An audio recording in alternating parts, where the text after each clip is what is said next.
ಎಲ್ಲರಿಗೆ ಸಮಯದಲ್ಲಿ ದೇವರ ನಾಮದಲ್ಲಿ ನಿಮ್ಮೆಲ್ಲರಿಗೆ ಮೊದಲಾಗಿ ವಂದನೆಯನ್ನು ಸಲ್ಲಿಸ್ತಾ ಇದ್ದೀನಿ. ಯಾಕಂದರೆ ನಾನು ಜೀವಿತದಲ್ಲಿ ಅಪಾರವಾದ ಒಂದು ಘೋರವಾಗಿ ಪಾಪ ಮಾಡಿದ್ದೀವಿ. ಬಹಳಷ್ಟು ನಾನು ದೇವ್ರನ್ನ ವಿಶ್ವಾಸದಿಂದ ನಂಬಿಲ್ಲ, ನಿಜವಾಗಲೂ ಅಲ್ಪ ಸ್ವಲ್ಪದಿಂದ ವಿಶ್ವಾಸದಿಂದ ನಂಬಿದ್ದೇನೆ. ಇತ್ತಾಗ ನಮ್ಮಮ್ಮವರು ವಿಗ್ರಹಾರಾಧನೆ ಮಾಡ್ತಾ ಇದ್ದಾರೆ, ನಮ್ಮ ಕುಟುಂಬದವರು, ನಮ್ಮ ತಾತನವರು ಕೂಡ ಮಾಡ್ಕೊಂಡು ಬಂದಿದ್ದಾರೆ.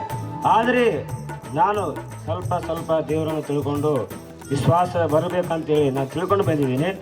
ಆದರೆ ನಮ್ಮ ಅಲ್ಪ ವಿಶ್ವಾಸಕ್ಕೆ ನಮ್ಮವ್ವ ನಮ್ಮ ತಾತನವರಿಗೆ ನಾನು ಪ್ರತಿನಿತ್ಯ ಈ ಕಡೆ ಆರಾಧನೆ ಮಾಡ್ತೀನಿ, ಈ ಕಡೆ ಏನು ಮಾಡ್ತೀನಿ, ಮತ್ತೆ ಪಾಪಕ್ಕೆ ಮತ್ತೆ ಹೋಗ್ತಾ ಇದ್ದೀನಿ. ಅವಾಗ ನಾನು ತಿಳ್ಕೊಂಡೆ ಏನಂತಂದರೆ, ಸಮಯದಲ್ಲಿ ನಾನು ಮಾಡೋದು ಕರೆಕ್ಟನಾ ತಪ್ಪನಾ ಅಂತೇಳಿ ಸಮಯದಲ್ಲಿ ನಾನು ಯೋಚನೆ ಮಾಡಿದೆ. ನೀನು ಮಾಡೋದು ಈ ಸಮಯದಲ್ಲಿ ಯಾರು ನೋಡ್ತಾ ಇದ್ದರು ಅಂತೇಳಿ ಒಂದು ಸಲ ನನಗೆ ದೇವರು ಒಂದು ಸಲ ಜ್ಞಾಪಕ ಕೊಟ್ಟ. ಯಾಕಂದರೆ ಅವರು ಸಮಯದಲ್ಲಿ ಉತ್ತರಪಾಂಡವರು, ಸಾಗರಣ್ಣವರು, ಇವರೆಲ್ಲರೂ ಯಾರ ಸನ್ನಿಧಿಗೆ ಹೋಗ್ತಾ ಇದ್ದಾರೋ ಅಂತೇಳಿ ಒಂದು ಸಲ ನನಗೆ ಕಿವಿಗೆ ಬಿತ್ತಿದೆ. ಅದು ನಾನು ತಿಳ್ಕೊಂಡು ದೇವರ ಹತ್ರ ನಾನು ಹೋಗಿ ನನ್ನ ಪಾಪಗಳನ್ನು ಒಪ್ಪಿಕೊಳ್ಳಬೇಕು. ನಾನು ಮಾಡುವಂಥ ಪ್ರತಿಯೊಂದು ಪಾಪಗಳು ಭಾಳಷ್ಟು ಇದೆಯವಾ ಅಂತೇಳಿ ನಾನು ಸಮಯದಲ್ಲಿ ನಾನು ದೇವರ ಹತ್ರ ಕೇಳಿಕೊಂಡು ನಾನು ಕ್ಷಮಾಪಣೆ ಹೊಂದಿಕೊಂಡು ನಾನು ದೀಕ್ಷಾ ಸ್ಥಾನ ತೆಗೆದುಕೊಳ್ಳಬೇಕಂತೇಳಿ ನಾನು ಒಂದು ಸಲ ನೆನಪು ಮಾಡಿಕೊಂಡು ಓದಿ ಪ್ರಿಯರೇ. ಆ ಸಮಯದಲ್ಲಿ ನನ್ನ ಆರ್ಥಿಕ ಪರಿಸ್ಥಿತಿ ನೋಡಿದರೆ ಬಹಳ ಕೀಳವಾಗಿತ್ತು, ಕಡಿಮೆ ಆಗಿತ್ತು. ಆ ಸಮಯದಲ್ಲಿ ದೇವರನ್ನು ನಾನು ದೀಕ್ಷೆ ಹೊಂದಿದ ತಕ್ಷಣವೇ ಪಾಪವನ್ನು ನಾನು ಬಿಟ್ಟು ದೇವರ ಕಡೆ, ನಾನು ನೀತಿವಂತರ ಮಾರ್ಗದ ಕಡೆ, ದೇವರ ಲಕ್ಷ್ಯದ ಕಡೆ ಹೋಗಬೇಕಂತೇಳಿ ದೇವರು ನನಗೆ ದರ್ಶನ ಕೊಟ್ಟು ಅಯ್ಯನವರ ಕಡೆಯಿಂದ ನಾವು ದೀಕ್ಷೆಯನ್ನು ಹೊಂದಿದ್ದೀವಿ. ಆವತ್ತಿನಿಂದ ನಾನು, ಆ ವರ್ಷದಿಂದ ನಾನು ಇದುವರೆಗೆ ಆಗಿ ನಾನು ಏನು ಮಾಡ್ತಾ ಇದ್ದೇನೆ ಅಂದರೆ, ನಿಜವಾಗ್ಲೂ ಒಂದು ಸ್ವಲ್ಪ ಕೆಲಸ ಮಾಡೋದಿಲ್ಲ, ಆದರೆ ನನಗೆ ಸಹಾಯಕನಾಗಿರುವಂಥ ದೇವರು ಇದಾನ ಅಂತೇಳಿ ನಾನು ನಂಬ್ತಾ ಇದ್ದೀನಿ. ವರ್ಷ 2 ವರ್ಷ 3 ವರ್ಷ ನಿಜವಾಗ್ಲೂ 1 ರೂಪಾಯಿ ಸರಿಯಾಗಿ ದುಡಿಯೋದಿಲ್ಲ ನಾನು ಹೇಳ್ತಾ ಇದ್ದೀನಿ ನಿಜವಾಗ್ಲು. ಆದರೆ ನನಗೆ ದೇವರು ಇಲ್ಲಿಂದ ಸಹಾಯ ಮಾಡ್ತಾ ಇದ್ದಾನೆ. ಆದರೆ ನನಗೆ ಒಂದು ಚಿಕ್ಕದಾಗಿ ಮನೆ ಇತ್ತು, ಆ ಮನೆಯಿಂದ ನಾವು ತೆಗೆದು ಮತ್ತೆ ಏನು ಮಾಡ್ತೀವಿ, 3 ವರ್ಷ ಕಷ್ಟ, 4 ವರ್ಷ ಕಷ್ಟ. ಹೇಳ್ಬೇಕಂದ್ರೆ ನನಗೆ ಭಾಳ ಕಷ್ಟ ಆಗುತ್ತೆ ಬೇರೆ. ಯಾಕಂದರೆ 4 ವರ್ಷ ಚಳಿ ಮಳೆ ಹೇಳಲಾರದಂಥ ತಿಪ್ಪಲು ಬಿದ್ದಿದ್ದೀವಿ.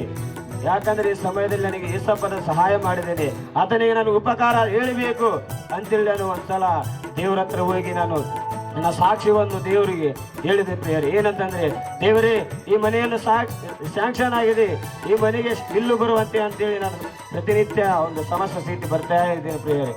ಬರ್ತಾ ಇದ್ದಾಗ ಆ ಸಮಸ್ಯೆಯನ್ನು ದೇವರಿಗೆ ಒಪ್ಪಿಸಿದ್ದೀವಿ. ಅವರು ಅಯ್ಯನವರು ನಮಗೆ ತಾಳ್ಮೆಯಿಂದಿರಿ ಅಂತೇಳಿ, ನಮಗೆ ಒಂದು ಸಹನದಿಂದಿರಿ ಅಂತೇಳಿ ನಮಗೆ ಸಮಾಧಾನ ಮಾಡಿಕೊಂಡು ಬಂದರು.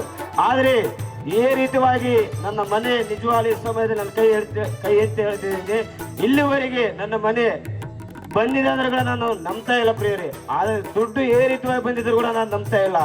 ಈ ಸಮಯದಲ್ಲಿ ನಾನು ಸತ್ಯವಾಗಿ ಹೇಳ್ತೀನಿ ಕೈ ಎತ್ತಿ. ಆದರೆ ನನಗೆ ಏಸಪ್ಪನ ಹುಡುಗಿ ಕೊಟ್ಟು ಇಂಥಲ್ಲಿ ಹೋಗು, ಇಂಥಲ್ಲಿ ಅವರು ನಿನಗೆ ಬಂದು ಕೊಡ್ತಾರೋ ಅಂತೇಳಿ ನನಗೆ ಒಂದ್ಸಲ ನೆನಪು ಮಾಡಿದ ಪ್ರಿಯರೇ. ಆದರೆ ಸರಿ ಅಂತೇಳಿ ದೇವರ ಹತ್ರ ನಾನು ಬಂದು ಕೇಳಿಕೊಂಡು ಎಲ್ಲವನ್ನು ನನಗೆ ಸಹಾಯ ಮಾಡಿದ್ದಾನು ಅಂತೇಳಿ ಅವತ್ತಿನ ದಿನ ನಾನು ಕೃತಜ್ಞತಾವಾಗಿ ಪ್ರತಿದಿನ ದೇವರನ್ನೇ ಆರಾಧಿಸ್ತಾ ಪ್ರತಿದಿನ ನನ್ನ ಪಾಪಗಳನ್ನು ತಗೊಳ್ತಾ ಇದ್ದೇನೆ. ಆದರೆ ಈ ಸಮಯದಲ್ಲಿ ನನ್ನ ಮನೆಯನ್ನು ನೋಡಿದರೆ ನಿಜವಾಗ್ಲೂ ಎಲ್ಲರೂ ನಿಮಗೆ ಗೊತ್ತಿದೆ, ಆ ಉನ್ನತ ಸ್ಥಾನದಲ್ಲಿ ನನ್ನನ್ನು ಏನು ಮಾಡಿದ ದೇವರು ಇಟ್ಟಿದ್ದಾನ ಪ್ರಿಯರೇ. ಯಾಕಂದರೆ ನಾನು ಪಾಪದಲ್ಲಿದ್ದೀನಿ, ಪಾಪದಲ್ಲಿ ಕೆಳಗಿದ್ದೀನಿ, ಪಾತಾಳದಲ್ಲಿದ್ದೀನಿ. ಪಾತಾಳದಲ್ಲಿ ಇದ್ದಿರ್ತಕ್ಕಂಥ ಮನುಷ್ಯ ನನ್ನನ್ನು ಮತ್ತೆ ಏನು ಮಾಡಿದಾನೆ, ಅಲ್ಲಿ ಮೇಲಕ್ಕೆ ನಿಲ್ಲಿಸಿದ್ದಾನೆ. ಅದಕ್ಕಾಗಿ ನಾನು ಈ ಸಮಯದಲ್ಲಿ ನಾನು ಗರ್ವದಿಂದ ನನ್ನ ತಂದೆಯಾದ ಯೇಸುವನ್ನು ನಾನು ನಿಜವಾಗಿ ಹೇಳ್ತಾ ಇದ್ದೀನಿ ಪ್ರಿಯರೇ. ಈ ಸಮಯದಲ್ಲಿ ನೀವು ಯಾರಾದರೂ ನಂಬಿಲ್ಲ, ಈ ಸಮಯದಲ್ಲಿ ನಿಮ್ಮಲ್ಲಿ ನೀವು ಕೂಡ ಯೇಸಪ್ಪನ ನಂಬರಿ, ನಿಮ್ಮ ಆರ್ಥಿಕ ಪರಿಸ್ಥಿತಿ ಹೋಗುತ್ತೆ, ಎಲ್ಲ ಹೋಗುತ್ತೆ ಪ್ರಿಯರೇ. ಸಮಯದಲ್ಲಿ ನೀವೆಲ್ಲರೂ ನಂಬಿ ಅಂತೇಳಿ ಈ ಸಮಯದಲ್ಲಿ ಈ ಸಾಕ್ಷ್ಯವನ್ನು ನಾನು ಮುಗಿಸ್ತಾ ಇದ್ದೇನೆ.